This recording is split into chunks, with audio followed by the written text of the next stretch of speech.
Hey everybody, hello from Colorado. Peter Zeihan here. Today's topic is very straightforward. The Ukrainian counteroffensive has begun. So I'm going to give you an idea of what's going on and why. There are three main assaults. The first one is purely strategic, and the other two have a combination of strategic and emotional value. So let's start with the most important one, which is the purely strategic one.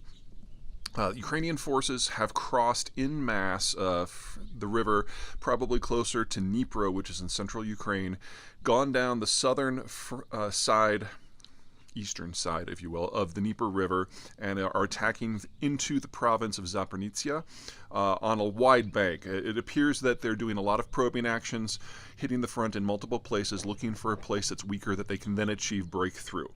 The goal here is to break through the troops and not necessarily do any encircling actions, but drive straight south to the Sea of Azov. If they can do that, they will have severed the land bridge through Ukraine proper from Russia proper over into the northern access point for Crimea and basically split the front in two. If they can do that, the Russian position in the Crimean Peninsula becomes completely untenable because the Ukrainians will then be able to, using their own weapons, not even Western weapons, will be able to take out the rest of the Kerch Strait Bridge. Now, if you remember last year, Kerch, the rail bridge was basically destroyed, but they can still move things on the remaining one span of the road bridge, and that's how they're trucking in all their supplies for Crimea through the eastern supply route. If that is severed, then Crimea is on its own. It can't grow its own food. It can't supply its own energy, and then forces from Ukraine will be in too close of proximity for the Russians to even have ships coming and going on a regular basis. So the whole what used to be a platform for Russian strategy through the centuries would become a massive embarrassment and a strategic imbroglio because they just couldn't supply their own people.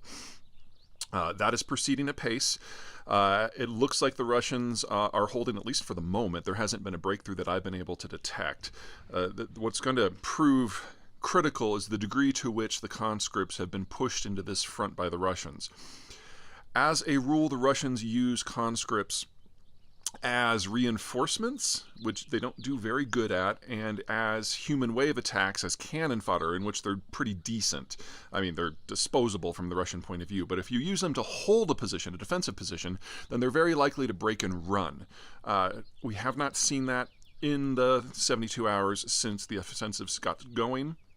It's too soon to know, but honestly, there's not a lot of good information coming out of there. The Russians obviously don't have reporters embedded with them, and the Ukrainians have chosen not to for operational security. So we're not going to know one way or another on this for a few more days, probably. If they do break and run, it'll be really loud, so you won't have to come to me to hear it. Okay, that's the first one. The second assault was to be paired with the first one, but it's not going to happen now.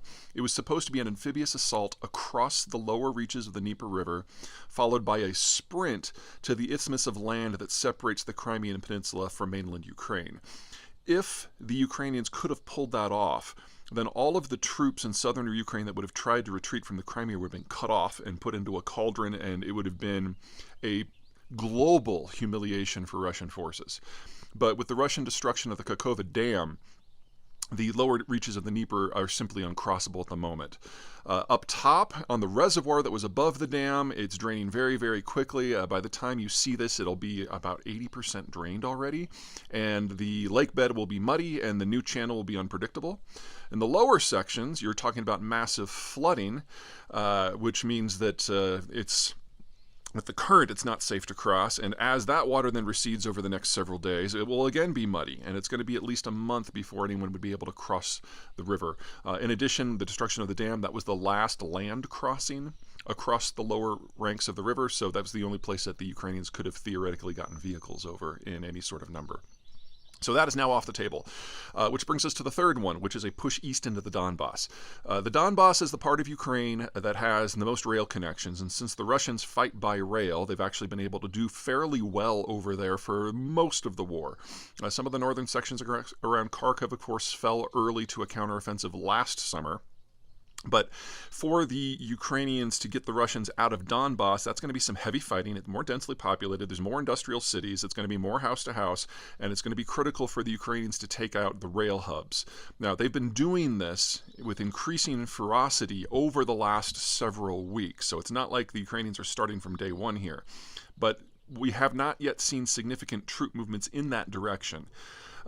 It sounds like it would be a gnarly fight. It would be, but the reason that the Ukrainians are willing to consider it is that this is territory that the Russians captured from them in 2014.